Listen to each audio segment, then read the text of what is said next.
There's a lot of really good looking, amazing not WoW games in September, so let's see. Hey everyone, welcome back. It is that time again where we sit down to check out some of the best looking upcoming new games, updates, and Oh, hell yeah. expansions. What is there to look forward to in the month of September? Let's take a look. First up, we have Warhammer 40k Space Marine 2. A couple of weeks ago, I played a preview build which included one Dude, this is gonna be amazing. When this drops, everyone's gonna be playing it, everyone's gonna be talking about it, because, well, it has everything.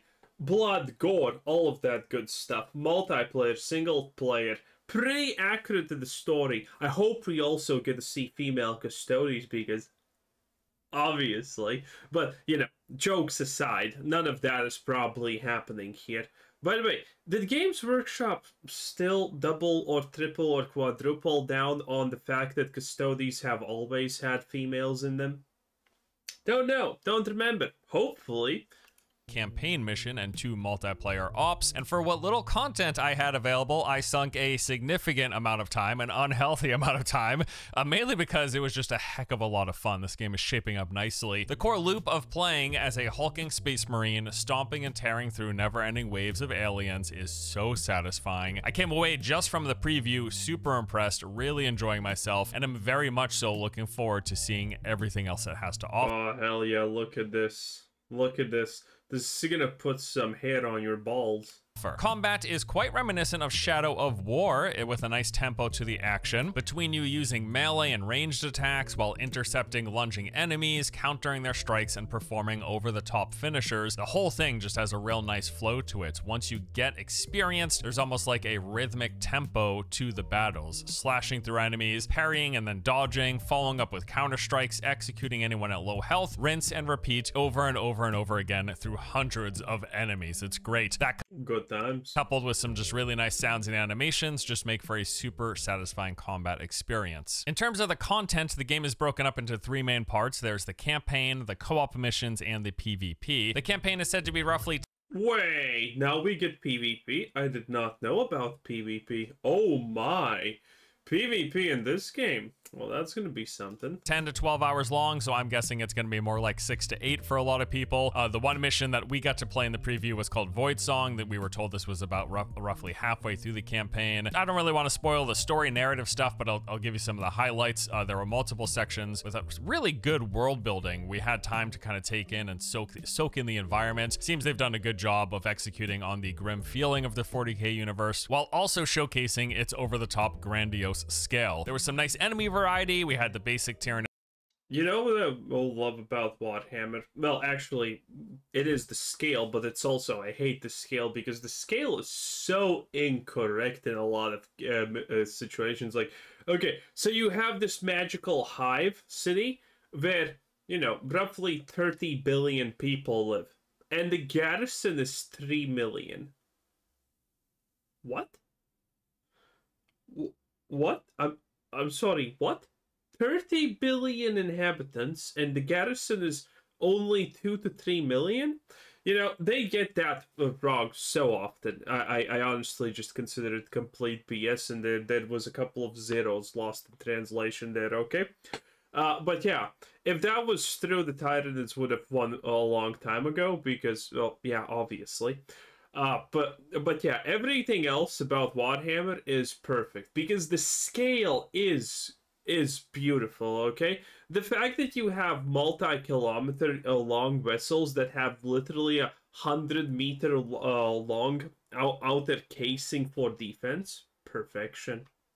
Hordes that would run up and swarm you, dual-wielding knights, ranged snipers, stealth assassins, bombers, floating squid support things. We also got a glimpse of the cosmic confetti-spewing Chaos Marines. Love them. For one section of the map, Hey, that's what happens when you like the VOD too much.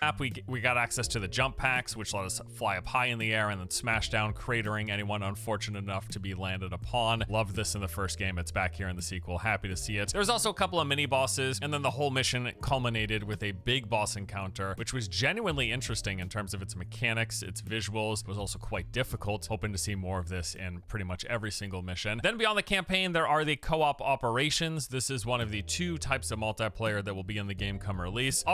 The co-op's gonna be insane. Missions are these It's literally gonna be Vermintide, but not Vermintide. crafted missions where you play as one of 6 distinct classes with up to 2 other people, and you move through levels that act as sort of these side stories to the main campaign. These are basically like the Space Marine 2 version of Warhammer 40k Darktide. It's a very similar formula, in that you are moving through these linear levels, taking on hordes of enemies, completing objectives at various intervals, managing your resources, and trying to stay alive. There are a set number of revives per every mission. The harder the difficulty, the harder and more numerous the enemies, also the fewer revives you get. Enemies are then mixed up from run to run in terms of their group size, their placement, and the variety of enemy types. Also, yeah, this is one of the good things about this game.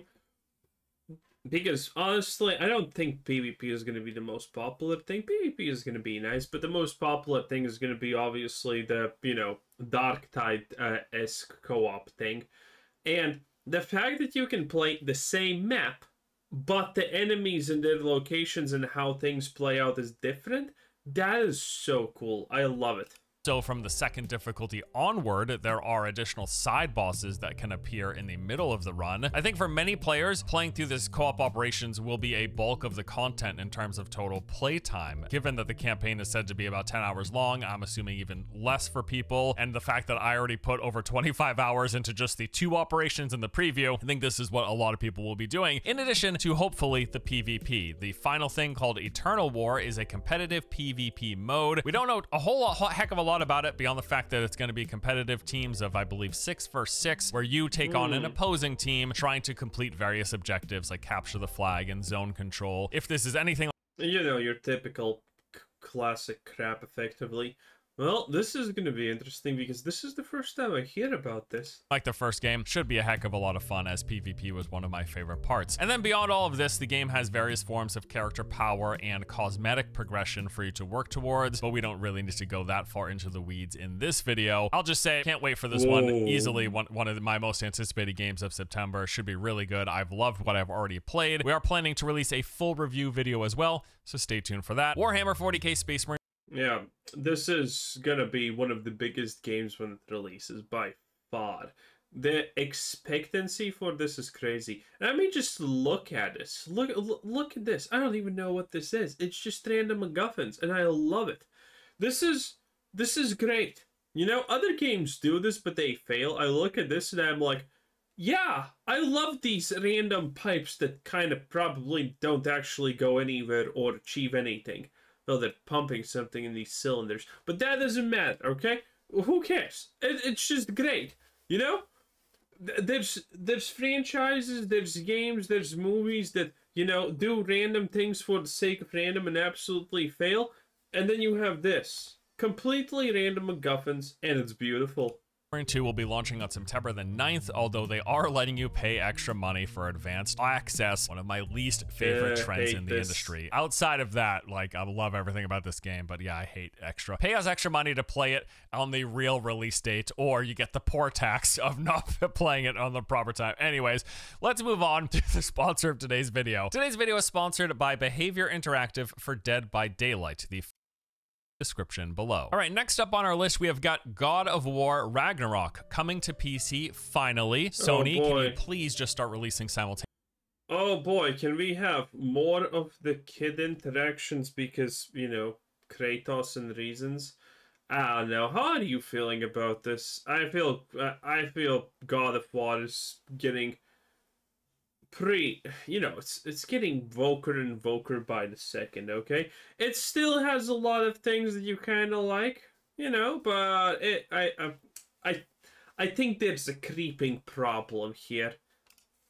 Simultaneously across all platforms. For the love of God, make your own PlayStation launcher for all I care. If you want to avoid the 30% Valve cut, I totally get it. I have a PS5. That's not even the issue. I just prefer to play games straight away on my PC. They look so much better. They play. Anyway, tangent aside, this is the sequel to the 2018 Game of the Year winner. This time around, the narrative sees Atreus seeking the knowledge to help him understand the prophecy of Loki and establish his role in Ragnarok, while Kratos has to decide whether he will remain chained by the fear of repeating his mistakes or break free of his past to be the father Atreus needs. What a heartwarming story. Gameplay gets some new twists here, with Kratos now wielding new and improved weapons. The Leviathan axe is infused with ice elemental magic, can be thrown at enemies and magically summoned back to his hands. The Blades of Chaos, infused with fire elemental magic, are a pair of blades attached to chains that can be swung around. There's also hand-to-hand options. Hey, this is all we already know. If you like punching things on top of the weapons, there's a host of new abilities for both Kratos as well as Atreus, with a skill tree and customization that has been expanded Oh boy, I can't wait until Atreus comes out as they, them. upon since the original. Exploration in the game is kicked up a notch as well, because unlike the prior entry, all 9 realms of Norse mythology are visited as part of this story. Midgard, the primary realm, has become a frigid wasteland, dramatically changed by Fimbulwinter following the events of the first game. The Lake of the Nine, previously All realms visitable in one game? That sounds questionable. traversed by means Because you kind of want every realm to be fleshed out, but I don't... of a boat, is now frozen over, and Kratos can go across it using his sleigh and 2 pet wolves. And then all of the original realms make a return, as well as 3 brand new realms. And then once again, you are accompanied by Mimir with all of his quips, while encountering a host of new NPCs, both friendly and foe, in a rich story-driven adventure, with of course plenty of monsters and bosses to be fought along the way. In terms of the PC features, they got stuff like unlocked frame rates and the option of true 4K resolution. There's upscaling with DLSS, FSR, and XESS. There's NVIDIA Reflex support, super ultra wide support, and you can use a PS5 controller on PC with full use of the haptic feedback. God of War Ragnarok is coming to PC finally via Steam on September the 19th. The original zombie slaughtering funny action game Dead Rising makes a return this month, but it's more than just Oh yeah, we talked about this. Could be fun. Could be really fun. a remaster. This is a deluxe remaster, and with it comes a full top-to-bottom graphical overhaul. Now, for those of you not too familiar with the game, Dead Rising has you playing as Frank West, a freelance journalist who smells a scoop that something funny is going on inside of a recently abandoned shopping mall. Unfortunately, once he arrives, he realizes that mall has turned into a living hell, crawling with countless zombies and psychopaths. Help won't arrive for a full 72 hours, so it's up to you to survive and find out the Bro, listen, how did this get actually in the... I don't know. for a full 72 hours, so it's up to you to survive and find out the truth before it's too late. As for the gameplay, you play in the third-person perspective as you explore the Willamette Parkview Mall, which is more or less an open-world area. In order to survive, you will scavenge for items and weapons used to fight zombies and hostile humans known as psychopaths, while rescuing friendly NPCs known as survivors. The game notoriously features a rather unique mechanic in that the whole game is set on a 72-hour time limit, in which you have that amount of time to complete the story before it expires. So you'll seek out all sorts of weapons scattered around the mall. Yeah, this is also from the original, which is kind of insane, I guess, but you know, it's fine. Again, this could be very, very, very, very fun. It's not gonna be like the game of the year, the game of the, you know, probably even month, let's be real, or, you know, the game of the, you know, I mean, even the 3 days that it got released in, or anything like that. But it's gonna be fun, and it's a neat throwback, so I kind of like it.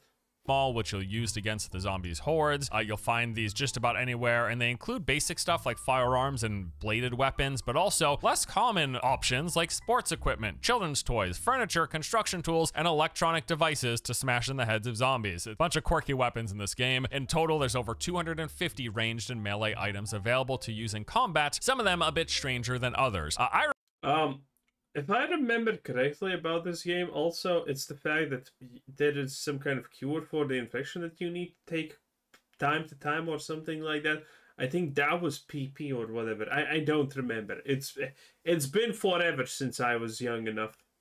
I remember this game from back in the day. It was rather unique, and generally people seem to really enjoy it. Much more of an arcadey take on the zombie genre, with a bunch of tongue-in-cheek humor in it there as well. The overall time limit structure is pretty unique too, and then, you know, depending on how many people you want to save or how many psychopaths you want to fight, there can be quite a lot of stuff to do. A lot of secrets to discover, weapons to find, and even things like unique events that could be missed if you were too slow to get to them. Just a really interesting game across the board, really. Now, it is worth noting this is the second remaster remaster for the game, although this time around, as mentioned, there has been a complete top-to-bottom visual overhaul, and it's also now fully voiced, supports autosaves, and has various other quality-of-life improvements. This definitely seems like the definitive version of the game. The Dead Rising Deluxe Remaster launches on September 19th. Frostpunk 2 is the sequel to the highly acclaimed Okay, Frostpunk 2 is something that I am really waiting for, because Frostpunk 2 seems exactly the type of city builder that I want to play, because I love city builders. Okay, the last city builder I played is Against Storm. Great game, by the way. 500 hours. 500 hours spent there. Beautiful. BAFTA-nominated survival. And Frostpunk 2 is gonna be probably even better. Survival game that blends city building with strategy and management elements. The original game has an impressive 92% very positive rating on Steam with over 90,000 user reviews. Not too bad for what is undoubtedly a very niche genre for a game. This sequel takes place 30 years after an apocalyptic blizzard storm during a time where the Earth is still overwhelmed by a never-ending frost and harsh winter. Unlike the gameplay of its predecessor, this one focuses on more than just mere survival. The player assumes the role of a steward who, as the leader of this resource-hungry metropolis, has to deal with an ever-changing political climate. This is because as your city grows, creating and passing new laws becomes more complex. The people divide naturally into different factions with contradictory visions of the future. The council is the place where these ideas clash, and sometimes violently. It is your role as the steward to try to ensure the city doesn't fall because of these conflicts. Some of the bullet point features of the sequel here include the districts, where your city is divided into these zones that serve different purposes, like the housing and extraction zones, and then you'll have to build new ones while trying to manage what's already there. You'll have special buildings like City Hall or the Research Institute, where you put laws and projects into effect. There are colonies, these establishments you construct out in the Frostland that provide your main city with its necessary resources. There's the faction system with those multiple conflicting factions, as mentioned, and then that council that serves as the main hub of your decision making. I couldn't find a whole lot of information beyond like the basic details in the Steam description and some short trailers. However, as I did mention, people really like the first game, and this seems to be just an across-the-board improvement on all of that. Rather interesting. This seems to be a 100% improvement on everything. Frostpunk 2 is gonna be kind of niche because you need like city builders and maintainers and whatnot. But I mean, damn boy, it's gonna be good. Okay. Looking. Frostpunk 2 launches on September 20th. And we got another sequel here with Greedfall 2: The Dying World. This is the second installment of the action RPG from development studio Spiders. It's also a prequel set 3 years before the events of last game, following the adventures of a native snatched from their homeland and brought to the old continent against their will. Following these good stuff. That's the way it should be. Small but successful original release, the studio has said they're keeping the core essence. I don't remember if I played the original Greedfall or not. I literally cannot for the life of me tell if I have done it. Well, because the name rings a bell, but I can't remember. Did I play it? Did I play it a little bit and I didn't like it or didn't understand it, or what happened here? So, Greedfall doesn't seem that bad. At least it's going to be something interesting. A little bit definitely worth to keep your eyes open. And main features of that game, but then expanding upon it. So we will be seeing the return of the customizable characters, letting us select our starting attributes and then building from there to create a build for our own personal playstyle and combat preferences. It's got classless development with a progression system that allows for exploring different branches of a large skill tree, with the freedom to explore different builds and skilled synergies however you please, on top of there being talents, attributes, and a vast artillery of equipment to select from. As for what's new, well, we're going to be exploring an entirely new location, the Old Continent, whose inhabitants are constantly embroiled in conflict while they battle for dominance. This land includes a variety of biome types. Where there's human, there's conflict, and that's the way it should be. Cities and towns to explore, and within them, people and cultures to discover. You're able to forge a custom team from a unique cast of characters that you'll meet along the way, not only selecting your party's composition and their equipment, but also controlling them in combat. Party members will even react to the choices that you make inside and outside of combat. And there's a new combat system with a higher degree of control and customization. There's tactical pause to let you stop the action and plan your strategy, carefully utilizing action points to get the edge on your opponents. Spiders has always been one of those interesting like mid-tier AA development studios, and they've made some games that I've really enjoyed. Not the most polished titles in existence, not the most AAA because they're not AAA, but games that I've always found to be interesting. Greedfall 2: The Dying World will be launching on September 24th. All right, so that is the main chunk of the list, but as always, we got quite a few honorable mentions. Okay, that's a pretty good chunk of a list, honestly. Frostpunk 2, definitely big, at least for me. Dead Rising Deluxe Remastered, again, it's gonna be fun. I think most people who are gonna pick this up are gonna be like, yeah, it was fun. Nothing that tremendously special, but definitely fun. God of War Ragnarok, kind of not that into it. And Warhammer 40k Space Marine 2, probably the biggest thing this year, huh? Mentions this month. Well, at least this month for sure. Starting off with the casting of Frank Stone, this interactive drama horror title by Supermassive. Oh god, is it another woke thing? The moment I hear interactive, I instantaneously think woke because, man, what's with woke people and trying to tell shitty stories in interactive games? It's just such a bore. Dude, if they ruin Life is Strange, the real second part, I'm gonna be so pissed, okay? Listen. I don't know how Life is Strange 2 is gonna work out, because the first one was a lesbian and bully simulator, which was awesome, absolutely loved it, and if you're gonna argue that no, that's not what it was, that's exactly what it was. That's what I tell boys. I don't know how the second part is gonna work out. Hopefully it doesn't get effed up.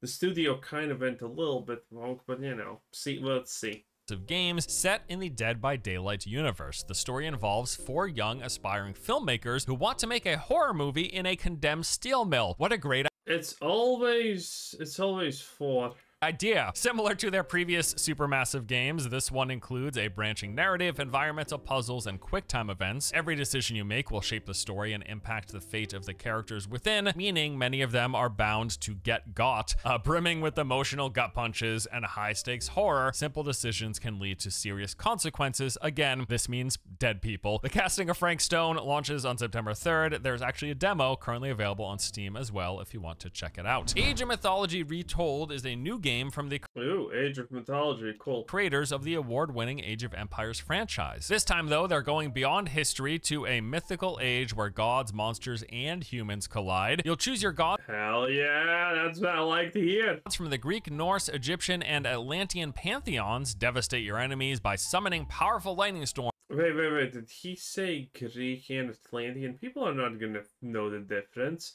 People think Greece and Rome's no wait. What were the two that constantly get mixed up together? Greek and I forgot the other ones. Well, whatever. Earth-shattering quakes, and even famed Nidhogg dragons. Wow. Or you can call upon nourishing rains and protective dryads to help your people grow and prosper. You'll unleash various monsters inspired by the world's great mythologies, including centaurs, trolls, mummies, bejeweled crocodiles who harness the power of the sun, and mighty one-eyed cyclops. In the game, you can embark on multiple campaigns spanning across 50 missions, or enjoy multiplayer either head-to-head or against advanced AI on dozens of randomly generated maps and scenarios for, quote, limitless replayability. Age of Mythology Retold launches on September the 4th. Rekka, finally a game Looked cool though. that lets me channel my inner Nordic witch. I genuinely think this is interesting. This is a survival game, but a little different. You play as a witch out on a quest to uncover the great mysteries of the legendary Baba Yaga. In the process, you will build a cozy chicken-legged hut, practice witchcraft, and forage for ingredients out in the woodlands. Like any survival game, which this seems to be very much one, you start with nothing. Oh, that's the design. Not bad, actually. And then from which,